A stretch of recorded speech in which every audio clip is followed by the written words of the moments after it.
दृष्टि आईएएस के audio article programme में आपका स्वागत है। आज का हमारा आर्टिकल द इंडियन एक्सप्रेस में प्रकाशित लेख a prize for waging war on hunger और द हिंदू में छपे लेख फूड फॉर पीस के सम्मिलित सारांश पर आधारित है। इसमें टीम दृष्टि के इनपुट्स भी शामिल हैं। यह ऑडियो आर्टिकल जीएस पेपर 2 के सामाजिक न्याय खंड से जुड़ा है। तो आइए लेख की शुरुआत करते हैं। हमारे वीडियो अंग्रेजी में देखने के लिए फॉलो करें हमारा ही दूसरा यूट्यूब चैनल दृष्टि आईएएस इंग्लिश।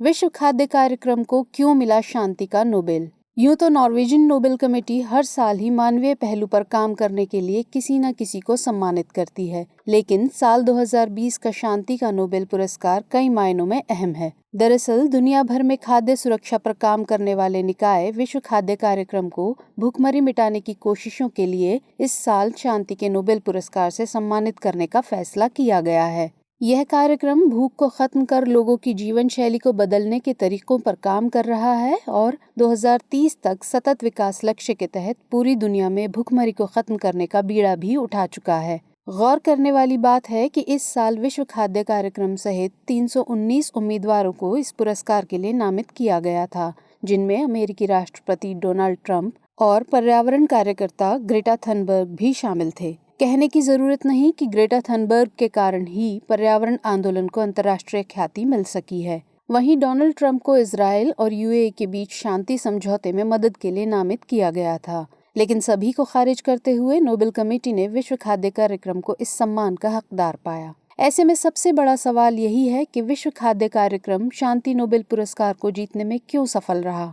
सवाल यह भी है कि क्या नोबेल कमेटी के इस फैसले में कोई संदेश छुपा है? अगर ऐसा है तो वह क्या है? हालांकि विश्व खाद्य कार्यक्रम का मकसद अपने आप में अद्वितीय है, जो मानवता के लिए एक मिसाल है, लेकिन करीब 6 दशक पुराने इस कार्यक्रम को अभी सम्मानित करने के क्या निहितार्थ हैं? फिर इस पहलू को भी टटोलने की जरूरत है कि विश्व खाद्य कार्यक्रम भारत में भुखमरी के खात्मे में किस तरह अपना योगदान दे रहा है। इन सभी सवालों के जवाब तलाशेंगे, लेकिन आइए सबसे पहले जानते हैं विश्व खाद्य कार्यक्रम के बारे में। दरअसल इसकी स्थापना 1961 में की गई थी। तब अमेरिकी राष्ट्रपति ड्वाइट आइजनहावर ने संयुक्त राष्ट्र प्रणाली के जरिए भोजन सहायता मुहैया कराने के विचार का सुझाव दिया था। इसके स्थापित होने के महीनों बाद इस कार्यक्रम को तब मानवीय संकटों से दोचार होना पड़ा, जब उत्तरी ईरान के बोइन ज़हरा में आए भूकंप में 12,000 से अधिक लोग मारे गए। तब इस कार्यक्रम ने कई टन गेहूं, चीनी और चाय ईरान भेजी। इसके बाद थाईलैंड और अल्जीरिया में भी खाद्य सुरक्षा प्रदान करने में इसने अहम भूमिका निभाई।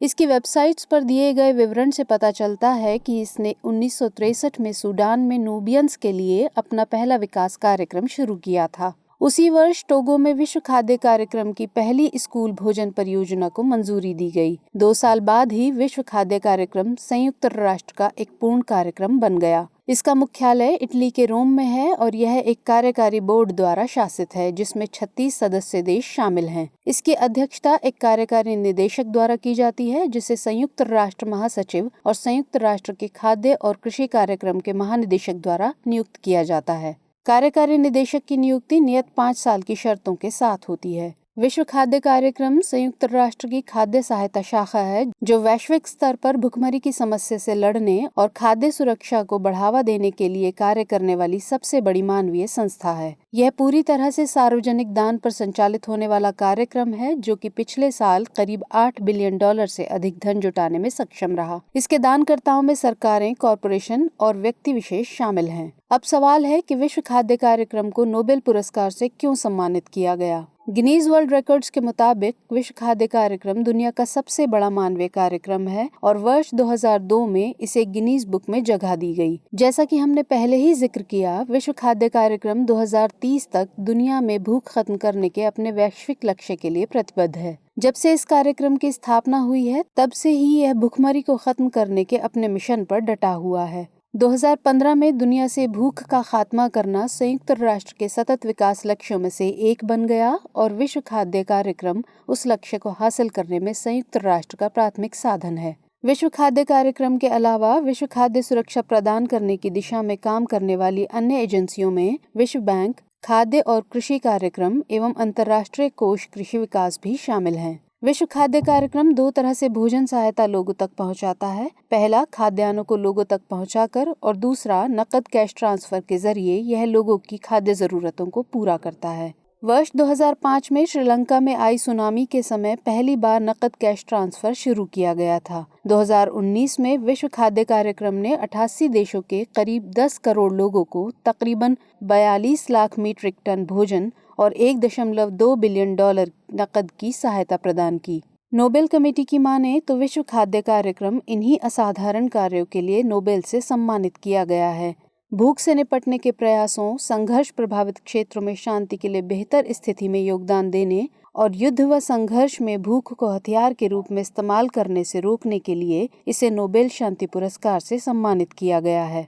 मौजूदा साल में कोरोना वायरस महामारी के चलते दुनिया भर में भूख से पीड़ितों की संख्या में भारी वृद्धि हुई है। संयुक्त राष्ट्र की माने तो यह संख्या लगातार विकराल होती जा रही है। नोबेल प्राइज कमेटी के मुताबिक यमन, कोंगो गणराज्य, नाइजीरिया, दक्षिण सूडान और बुर्किना फासो जैसे देशों में हिंसक संघर्ष और महामारी की दोहरी मार से भुखमरी की कगार पर रहने वाले लोगों की संख्या में नाटकीय वृद्धि हुई है। लेकिन इस दौरान विश्व खाद्य कार्यक्रम ने अपने प्रयासों को तेज कर एक प्रभावशाली क्षमता का प्रदर्शन किया है। यह कार्यक्रम भूख को खत्म करने के लिए किस कदर प्रतिबद्ध है, इसका अंदाजा इसी बात से लगाया जा सकता है कि कार्यक्रम ने कोरोना वैक्सीन आने तक महामारी के खिलाफ भोजन को सबसे अच्छी वैक्सीन बताया है। लिहाजा ऐसा माना जा रहा है कि विश्व खाद्य कार्यक्रम के इन्हीं असाधारण कार्यों के लिए इसे नोबेल पुरस्कार से सम्मानित किया गया है। आइए अब जानते हैं कि भारत में विश्व खाद्य कार्यक्रम किस प्रकार भुखमरी को खत्म करने में अपना योगदान दे रहा है। जहां तक भारत का सवाल है तो विश्व खाद्य कार्यक्रम सरकार के साथ मिलकर काम कर रहा है और यहां सार्वजनिक वितरण प्रणाली या PDS में सुधारों को आगे बढ़ा रहा है। इसके अलावा यह कार्यक्रम सरकार के साथ मिलकर कई नए आइडियाज पर भी काम कर रहा है। हाल ही में अन्नपूर्ति नामक स्वचालित अनाज डिस्पेंसर की भी घोषणा की गई है। यह एक तरह का चावल ATM है जो राशन वितरण में गड़बड़ी को रोकने में कारगर होगा। केंद्र सरकार के मुताबिक विश्व खाद्य कार्यक्रम के सहयोग से 5 राज्यों कर्नाटक, उत्तर प्रदेश, हरियाणा, महाराष्ट्र और उत्तराखंड में पायलट प्रोजेक्ट के तौर पर इसकी शुरुआत की जाएगी। ये मशीनें 2 वस्तुओं को 25 किलोग्राम प्रति 1.3 मिनट की गति से निकालेंगी। इनमें से प्रत्येक डिस्पेंसर में 200 से 500 किलोग्राम की निर्मित भंडारण क्षमता होगी। यह ATM लाभार्थियों को खाद्यान्न की सही मात्रा और जरूरत के समय राशन प्राप्त करने में मदद करेगा। यह कार्यक्रम लक्षित सार्वजनिक वितरण प्रणाली को बदलने के अलावा मिड डे मील कार्यक्रम के तहत वितरित भोजन की गुणवत्ता को बेहतर बनाने पर भी काम कर रहा है। दिसंबर 2018 से वाराणसी में एक पायलट कार्यक्रम के तहत 3 लाख स्कूली बच्चों को 4145 मीट्रिक टन फोर्टिफाइड राइस का वितरण किया गया है। कोरोना महामारी के दौरान इस कार्यक्रम ने 18 जिलों में पूरक पोषण उत्पादन इकाइयों की स्थापना में तकनीकी सहायता के लिए उत्तर प्रदेश राज्य ग्रामीण आजीविका मिशन के साथ एक समझौता ज्ञापन पर दस्तखत किए हैं। विश्व खाद्य कार्यक्रम आपूर्ति श्रृंखला और फोर्टिफिकेशन से संबंधित क्षेत्रों में खाद्य एवं सार्वजनिक वितरण विभाग के साथ सहयोग कर रहा है और इसके बेहतर तरीकों के लिए लोगों के बीच जागरूकता को बढ़ावा दे रहा है। आखिर में सवाल है कि विश्व खाद्य कार्यक्रम को शांति का नोबेल मिलने के क्या मायने हैं और भविष्य में क्या कुछ करने की जरूरत है। इसमें कोई दो राय नहीं कि यह पुरस्कार उन सहायता कर्मियों के लिए एक सम्मान है जो खतरनाक परिस्थितियों जैसे युद्ध, नागरिक संघर्ष और प्राकृतिक आपदाओं में भी भूखे लोगों तक भोजन पहुंचाते हैं। इसमें भी कोई शक नहीं कि विश्व खाद्य कार्यक्रम को नोबेल शांति पुरस्कार का हालिया ऐलान दुनिया में व्याप्त खाद्य असुरक्षा और भुखमरी की गंभीरता की तरफ इशारा कर रहा है। यह जमीनी स्तर से वैश्विक शासन के उच्चतम स्तर तक भूख और अकाल से लड़ने के निरंतर प्रयासों की ओर ध्यान आकर्षित करता है। यह पुरस्कार इस तरफ भी इशारा कर रहा है कि दुनिया में बढ़ते संघर्ष और युद्ध की परिपाटी किस कदर मानव समाज को भूख और मौत की ओर धकेल रही है। मिसाल के तौर पर वर्ष 2015 में यमन में सऊदी अरब के नेतृत्व वाली सेना और ईरान समर्थित हाउदी विद्रोहियों के बीच हुए संघर्ष के कारण हजारों लोगों की जानें गईं। इसके चलते 30 लाख लोगों को विस्थापित होना पड़ा और देश में अकाल और भुखमरी हावी हो गई। लिहाजा शांति का यह नोबेल संदेश देना चाहता है कि युद्ध और संघर्ष की बजाय दुनिया को शांति की ओर रुख करने की जरूरत है और शांति की यह इमारत खाली पेट पर कायम नहीं हो सकती है। इसके लिए लोगों तक भोजन पहुंचाने के साथ साथ समाज में विश्वास को बढ़ावा देने और शिक्षा, काम और जीवन के पुनर्निर्माण पर ध्यान केंद्रित करने के लिए बुनियादी जरूरतों को मुहैया कराना जरूरी है। कहने की जरूरत नहीं कि इन तमाम प्रयासों के लिए अंतर्राष्ट्रीय एकजुटता और बहुपक्षीय सहयोग की जरूरत है, जिसके लिए पूरे विश्व समुदाय को अब कमर कस लेनी चाहिए। न्याय संगत भोजन वितरण और भूख को पूरी तरह खत्म करने के लिए लोकतंत्र को मजबूत बनाने की जरूरत है। तभी हमारा समाज एक बेहतर परिणाम का अनुभव ले सकेगा। ऐसे कई गरीब देश हैं जिनकी विकासात्मक आकांक्षाओं को महामारी के कारण गहरा झटका लगा है और जिनमें संकट के प्रबंधन के लिए मजबूत संस्थागत शासन का अभाव है। दुनिया की बड़ी शक्तियों के लिए यह एक बेहतर वक्त है कि वे संयुक्त राष्ट्र प्रणाली, वैश्विक भाईचारा, ग्रीन इकोनॉमी को मजबूत करें और सभी विवादों पर विराम लगाएं। अब जबकि भूख के खिलाफ लड़ने वालों को दुनिया का सबसे बड़ा सम्मान मिल चुका है, तब इसकी जरूरत आन पड़ी है कि परमाणु बम जैसे खतरनाक हथियारों पर पाबंदी लगे और हथियारों के उत्पादन और उनके व्यापार पर लगाम लगाई जा सके। इसके उलट शिक्षा और रोजगार के लिए वैश्विक समुदाय को एक दूसरे के साथ हाथ मिलाने की जरूरत है। अगर वैश्विक समुदाय इस प्रयास की ओर कदम बढ़ाता है, तभी शांति का यह नोबेल प्रासंगिक प्रतीत होगा।